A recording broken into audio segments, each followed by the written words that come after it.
We got some breaking news on Lamar Jackson's injury to dive into first. And if we're going to talk quarterback injuries, we got some new stuff, new updates for Joe Burrow. With that game just a week away, we'll break that down on today's show. Welcome in. If this is your first time, make sure you subscribe to the channel. This is our live sub count. Now, it's live for us while recording, not live for you while you're watching it, but a little transparency, 41,544. Those are the exact analytics. My goal by tonight, 41,600 subscribers. If you have not joined us yet, make that change today. Subscribe right now, and let's get into today's show.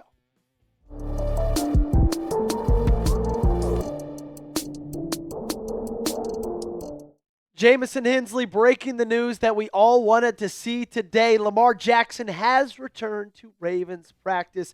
Of course, he was the one that broke it yesterday that Lamar Jackson wasn't even there in the first place. So thanks for the heart attack 24 hours ago, Jamison, but also thanks for clearing our minds, clearing our hearts, and helping us feel a lot more better about the state of this team going into Sunday's game against the New York Jets. Look, this is phenomenal news, ladies and gentlemen. This is something that we all expected to get today, because John Harbaugh spoke after practice yesterday and kind of compared it to last week's injury. But you got to think of the fact that this is his third different injury he's dealt with in 2025. So there was no guarantee he was going to practice today. There was no guarantee that he was going to play on Sunday because he's been dealing with different things throughout the entirety of this season. Week 4 had that hamstring injury that actually sidelined him until week 8 against who did he come back for? Miami Dolphins, Thursday Night Football. Then week 11, he missed Wednesday's practice with a knee issue, this week's practice with an ankle issue. So everybody was kind of sitting on the edge of their seats waiting to see if he'd be at practice today, which of course he is. In my opinion, the biggest reason that Lamar Jackson is dealing with these issues is because of the amount of times he's getting hit per game. And it's higher than any in his career. Don't believe me? Just look at the amount of times that he gets sacked per game in 2025. That is the leader. It is up 1.9 times more a game than last year. Almost 2 times a game more than last year. His quarterback pressure rate is up like 9% because of this offensive line. And I showed you this picture yesterday. I actually think I showed you this picture as well on Tuesday after talking a little bit about Daniel Falele. But he's just getting absolutely crushed because your guards should not be playing professional football. And it makes me a little bit concerned about his longevity in this season. Now, I believe he's a smart player. I believe he knows how to avoid getting hit from time to time. But you can't help it if it's a complete blind side and you don't see it. Okay, so yeah, I'm concerned with the offensive line. The good news is he was not the only one who returned to practice today. If you saw our video last night, it was a lengthy injury report, 8 big names on that. Well, 5 of them were back in the fold, as well as Lamar Jackson, Kyle Hamilton, Roquan Smith, Ronnie Stanley, Andrew Vorhees, and Isaiah Likely. If you're missing a lot of these guys, majority of these guys, that would be a big problem, so it's good to see them getting back in the fold. I'm sure it was a similar situation for all of them. Just left Sunday's game against the Cleveland Browns a little bit banged up, needed an extra day of rest, but now they're getting back into it on Thursday. Obviously, they'll have the walkthrough tomorrow, and then I'm sure they'll all be ready to go by Sunday. Quite different, though, than 2 Thursdays ago. If you remember, 14 days from right now, we are talking about a double dose of good news, and one of those doses being Wednesday, Thursday, both days, 0 players on the injury report. Oh, how the turntables, because I just listed off 5 guys that are not going to be challenged for a starting role anytime soon and that are massive players for this Ravens team. I got more to talk about when it comes about Lamar, and then we're going to talk about Joe Burrow at the end of the show. Don't go anywhere, but I am curious. What's your concern level with Lamar's health? Scale it for me 1 to 100. I think you can't have it as a 1. I think you got to be a little bit concerned, given the fact that he's missed 2 Wednesdays in a row, and also the fact that this offensive line just flat out isn't very good. Scale it for me 1 to 100. So the reason, let's talk a little bit more about this offensive line. In 2024, Lamar Jackson had the 4th best pressure to sack ratio. Basically, that measures how many. I'm trying to think of how to word this. What percentage of the time that you get pressure does that turn into a sack? There we go. See, I get paid to speak. Sometimes I can't even do it. 2025, this season, just a year later, he went from 4th to 31st best pressure to sack ratio.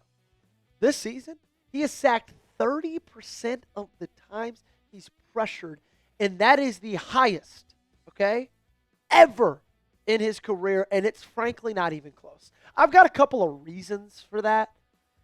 I think number one, like you just got to think of the fact that he is getting pressured far more often this year because of the front five in front of him.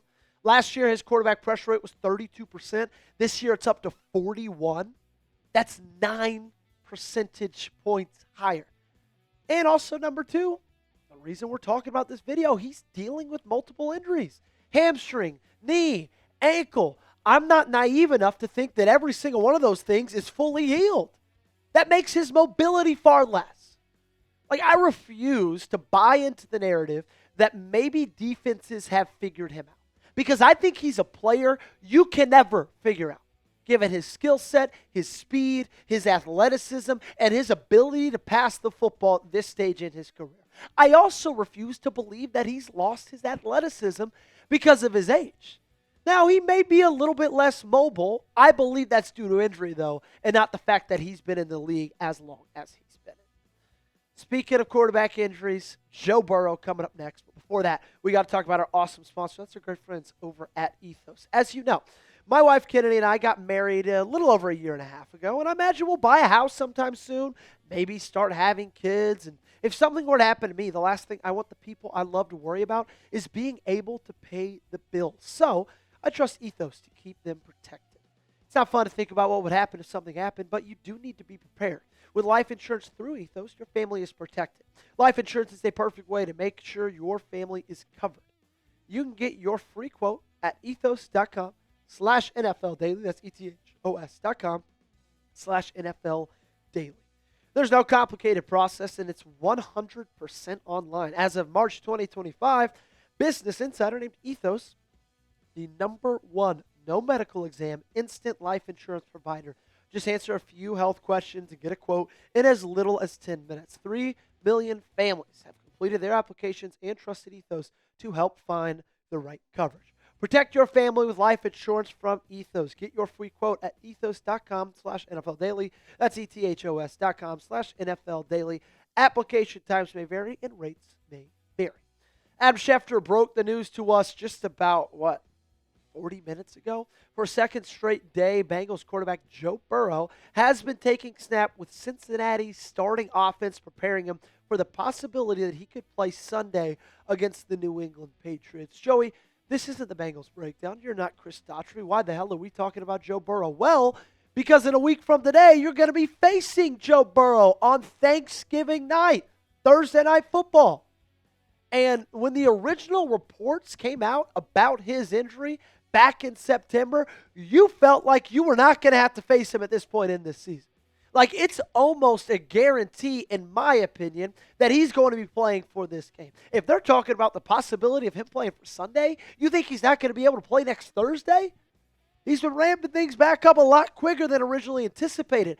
I broke down the original news when it happened. I said, guys, this is a major update for Baltimore because you play Cincinnati twice, and there's a good chance that Joe Burrow isn't just out for one of them. I thought there was a chance he was out for both. Because remember back in September 15th, Adam Schefter tweeted out, Bengals quarterback Joe Burrow will need toe surgery that will sideline him a minimum of 3 months. Let's do the quick math. September, 9th month of the year.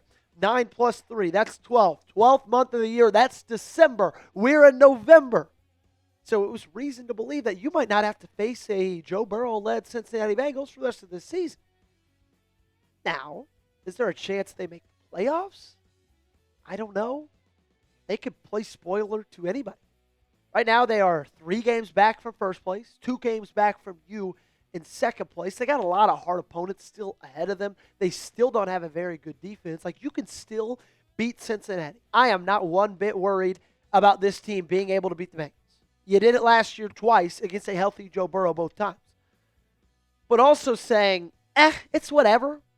Like, I don't think that's right. It ain't easier to beat Joe Burrow than Joe Flacco. Okay? And that's who you would have faced those 2 games if Burrow hadn't been back. So this is some pretty big stuff for Baltimore. who at this point, after starting this season, 1-5, you're going to need any win you could get. And I think we all would have preferred facing Joe Flacco at the age of 74 than having to face Joe Burrow, a guy who could, let's call a spade a spade, he could win any game he plays in. Who you got, Ravens or Bengals for Thursday night? I know we play another game before that. I'm not overlooking the Jets. I'll give you my preview on the Jets game actually in a couple of days. But who you got for Thanksgiving with Joe Burrow facing off against Lamar, Ravens or Bengals? Type down below in the comment section. And in the comment section, that's where you'll find my social media. At Joey Peterson on Twitter and on Instagram. Make sure to click those links, follow me, and subscribe to the channel.